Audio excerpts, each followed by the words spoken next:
Navajo Peak, a place where you can watch the clouds appear and disappear over the Enchantment Mountains. But first you have to get there. The drive really wasn't bad. There was about 4 miles of dirt road, and it was relatively wide with just a few bad holes that you could mostly avoid.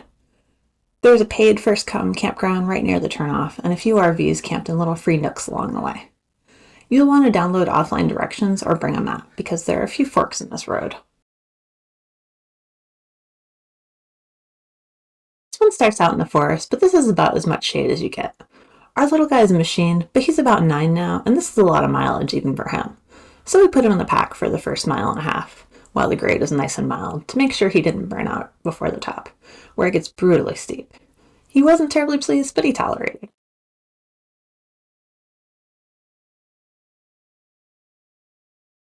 This trail parallels the Stafford Creek for most of the journey to the ridge. Do you pronounce it creek or crick? I'm sure this isn't quite as divisive an issue as soft drink versus soda versus pop, but apparently creek versus crick is also a nationwide debate, just one most people don't bother having. Growing up, I didn't realize that those were two ways of saying the same thing.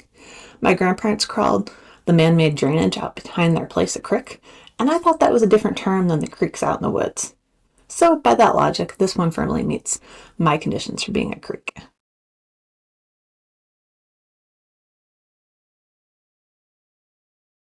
The flowers out here were everywhere. I especially like the creeping phlox, which have leaves like tiny pine needles and white purple flowers.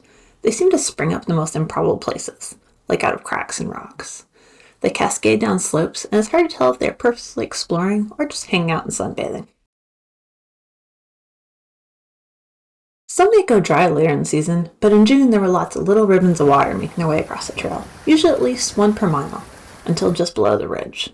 Most were barely an inch or 2 deep, so very pleasant to cross. We really appreciated them, because even though the thermometer said it was cool out, the sun made it feel much warmer.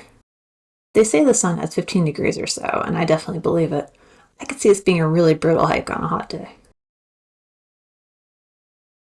This sudden transformation in moonscape is somewhat startling, and even more so with the contrast of that babbling stream sitting right at the transition. It phases as you make the short climb to the ridge, and wow, what a reveal! Imagine crossing the ridge with no idea what lay on the other side and seeing all this. Along with the view came a blast of refreshing wind that had us cooled off and digging for our layers in no time. This view is stunning, but I highly encourage you to continue a little further. You'll get an awesome view of Stewart and a chance to see Rainier and Adams on a clear day a little higher up. The view from the top is incredible, but this one makes you work for it. I was very grateful for my poles today, because without them, I might have been going back down some of this on my butt. I couldn't find out anything about why they named this Navajo Peak. It seems out of place because this was the traditional land of the Yakima and other tribes, and not the Navajo. Regardless, the Navajo people have a fascinating history, and we owe them our gratitude for their resistance in World War II, especially on the West Coast. While the Cree language was used as code for some military intelligence communication in Europe, the Navajo language is used in the Pacific and was credited as being key in some major battles. Check out the links below for some of the history and other resources. It seems like these winds aren't unusual and did a number on the trees. Some of the trunks looked more like coiled rope than wood. It was hauntingly beautiful.